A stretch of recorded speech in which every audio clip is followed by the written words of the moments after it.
The Black Scorpion was the nickname of Colonel Benjamin Adekunle, the most formidable Nigerian commander during the Nigerian Civil War against Biafra. At just 31 years old, he commanded the 3rd Marine Commando Division and transformed it into one of the most effective amphibious assault forces of the modern era. Having previously deployed twice to the Congo, where he served as a platoon leader and staff officer, he brought experience, aggression, and bold thinking to the battlefield.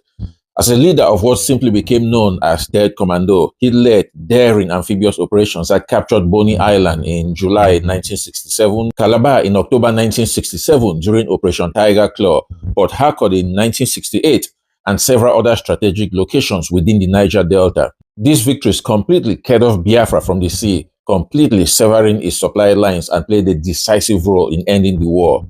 But his successes came at a cost. His forces were accused of poor discipline, mistreatment of prisoners, and failing to protect Biafran civilians, which led to an extremely high casualty rate among the civilian populations. Despite attempts to enforce discipline, such as in this case seen here, where the Nigerian army is actually executing one of its own officers, Lieutenant Makule Lamude, for killing Matthias Kanu, a Biafran civilian, disciplinary issues persisted within 3rd Commando.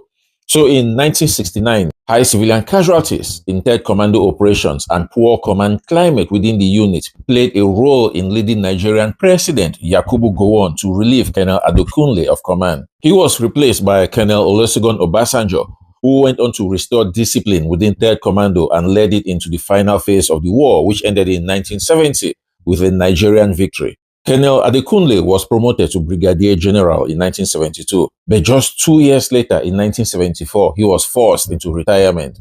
He passed away in 2014 at the age of 78. Today, the Black Scorpion remains a deeply divisive figure in Nigerian history, where some view him as a decisive war hero, while others view him as a symbol of the brutal realities of civil war.